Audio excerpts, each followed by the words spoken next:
Hello everyone! You're about to hear a synopsis of the film Wonder Boy. Enjoy! When Sean was 9 years old, his mother was murdered before his eyes. The boy grew up and now attends high school. He exercises a lot and for some reason takes extra chemistry classes. On the subway, seeing an aggressive homeless person, the young man wanted to leave the train as quickly as possible. Sean lives with his father, Terry. The man was happy to learn that his distant son was going to a party with a friend. It's surprising he even has a friend. Terry himself visited his wife's grave and told him how things were going with Sean. He never came to terms with the loss. Neither did Sean. Instead of going to the party, he changed clothes and wandered into a crime-ridden area of the city. The boy silently watched as the drug dealer sold drugs to a woman who had come there with a teenage girl. The thugs noticed Sean and began to harass him. They threw the guy to the ground and started beating him. But suddenly, Sean fought back. After beating up the attackers, the student took the gun and pointed it at the gangsters. The dealer tried to take his gun back but was shot instead. Detective Teresa Rhymes recently received a promotion. She's determined to put this notorious criminal behind bars. But Larry is planning to make a deal with the prosecutor. The criminal threatens that as soon as he's released, he'll get her and her young son. Teresa met her new partner, the chauvinist and racist Gary. "And Gary, if you touch me, I'll kill you." We're setting boundaries. Understandably. Sean keeps dropping by this police station. He's friends with Chief Bill Baldwin. That evening, Teresa noticed a strange guy and tried to find out what he was doing there. The boy ran away and Teresa discovered he was interested in a toxin called triceleron. Teresa noticed her car tire was flat and tried to change it. Sean watched her silently, and when she noticed him, he offered to help. "You're stronger than you look." Is that a compliment? No. In gratitude, Teresa offered Sean a ride, but he as usual took the subway. When Terry returned home with his groceries, he heard Sean pounding a punching bag in the basement. The boy got so carried away that his dad almost punched him. Terry also used to box. He hopes to find common ground with his son, but he's not having much luck. It's not surprising since when Sean was little, his father beat him up badly, just like he beat his mother. Terry was a real jerk. The murdered drug dealer's friend is in the police station. Gary is sure he took down the gangster, so there's nothing to investigate. Teresa asked a colleague to tell her about this strange guy.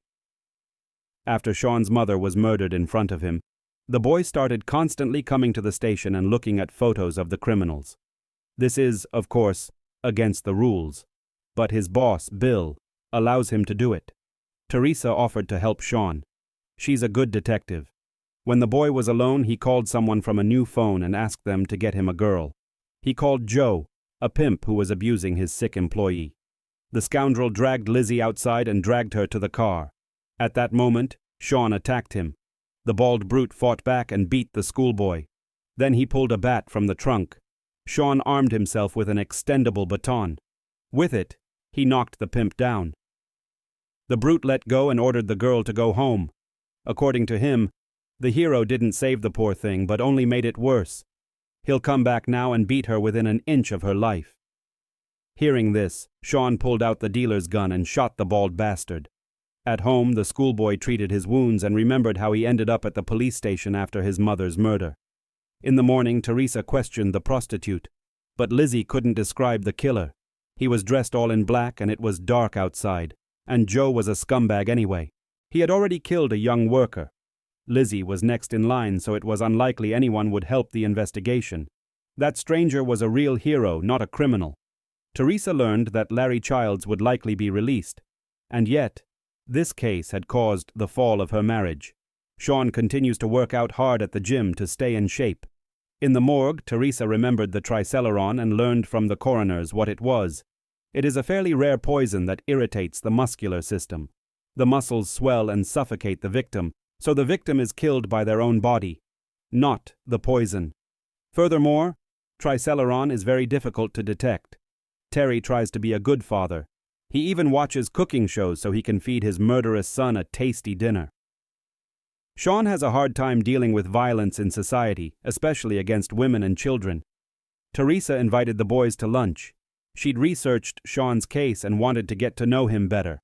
The woman admitted that her son was living with his ex-husband, as she was constantly absent from work. At a restaurant, a rude salesperson called Teresa a stubborn bitch in Chinese. "I hope you choke on it, you ugly thing," added the cook. Sean knows Chinese and threatened to put bullets in both their heads if they didn't watch their language. Unfortunately, Teresa didn't find anything new in his case. It looked like a common robbery. 9 years have passed. It's time for the young man to start living a normal life. However, Sean won't stop until he finds the killer, especially since he doesn't believe in justice. Larry Childs is about to be released into witness protection, even though he killed 2 people. Teresa asked Sean point-blank why he needed 3 Celerons, and the student replied that he was simply writing a paper on the history of poisons. Today, the entire precinct is celebrating the chief's retirement. Teresa told her partner that both recent victims, the drug dealer and the pimp, were murderers somewhere. She's inclined to believe that the same person killed them. The woman decided to talk to the chief about Sean. Baldwin asked Teresa to leave the guy alone. He's already in a mess. There's no need to indulge him. The drunk cops were heading home on the subway.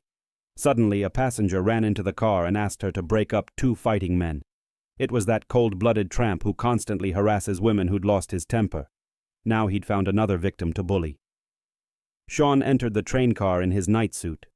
Just before the attack, he'd painted his face with war paint and strapped on brass knuckles. He approached the thug and started punching him. It wasn't easy to knock this bastard down. But then the drunk ended up on the floor, begging them to stop beating him. But Sean didn't stop. He smashed the thug's face into pulp and only ran out of the train car when the police arrived.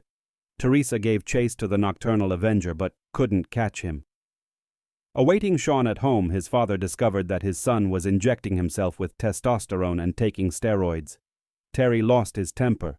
He wondered what Sean was doing at night and why he was constantly beaten. But he got no answer. Before beating up the tramp, the avenger asked the Chinese family to leave the train car. So he speaks Chinese. Sean dreamed that Teresa arrested him, but in reality, his father woke him up. Today is Sean's birthday and Terry has arranged a surprise for him. He took his son to the cafe where he often ate with his wife before Sean was born.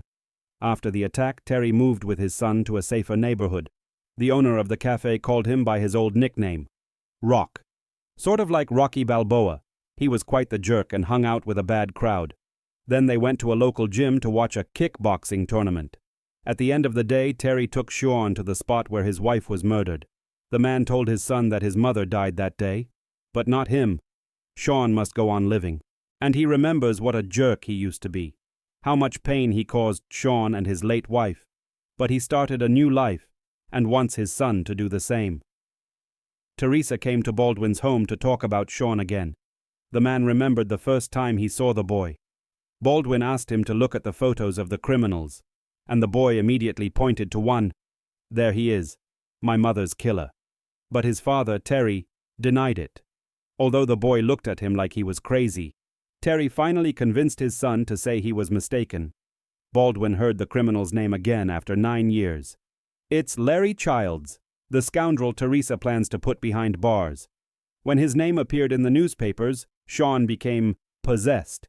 He is 100% certain that Larry was the one who killed his mother. Sean also believes his father betrayed him. The schoolboy found the detective while she was spending time with her son. Teresa is now wary of him. She doesn't want her son near the suspect. But Sean only came to say he was starting a new life. Now everything will change. The boy finally showed up at the party. Teresa started keeping an eye on him, even though she's not sure she's doing the right thing. Her partner called and said, "Child's only got 2 years, and then there's the witness protection program." At the party, a pretty girl from his school met Sean. She wondered where the student got those bruises. "I fought with the pimp and he hit me with a baseball bat." "You're weird." The school bully who used to harass the blonde started hitting on the girl. He's supposedly her boyfriend, but that doesn't make the girl happy. Memories flooded Sean. He remembered how the killer called his father Rock before attacking his mother. So he knew him. He immediately saw the thug grab the blonde's hair. Sean brutally beat the bully, but that wasn't enough for the vengeful man. He grabbed a poker and began beating the kid's internal organs. Those who tried to stop him also got their share of the damage. Sean took the keys to his friend's car and drove off. Teresa followed him. Finally, Sean remembered exactly what had happened that night. Terry owed a sizable sum of money. When it was time to pay the money, the thug killed his mother, and his father did nothing to stop him. When Terry returned home, he thought a burglar had broken in. He called 911 but then discovered his son in the basement. The boy had previously broken into the police station and found a photo of him and Larry together. Terry killed his mother for the money, as he had collected a substantial sum from her insurance policy and was able to pay off Larry. But Terry claimed it wasn't like that, because his son hadn't identified Larry from the photo. Now he's also wrong. Sean's version is complete nonsense. Does he really think his dad is such a monster? I'm sorry, I can't believe you. Teresa entered the house. Sean didn't run away and told the detective that his father had killed his mother, along with Larry Chotz, for the insurance money. His body was in the basement. Sean asked for help, and Teresa helped him escape punishment by throwing the gun in the river. A burglar simply broke in. The guy wrote a letter to Chotz telling his story. He forgave the criminal for what he did to his mother, but he needed to know whether his father was an accomplice to the murder. Chotz didn't even need to write anything. Sean sent him 2 stamps. The criminal must affix a black stamp to the envelope if the father is guilty, and a red one if innocent. Chotz licked one of the stamps and affixed it to the envelope. After some time, the prisoner began to feel ill. He began choking and soon died from the effects of the poison on the stamp. He had received a letter with a red stamp.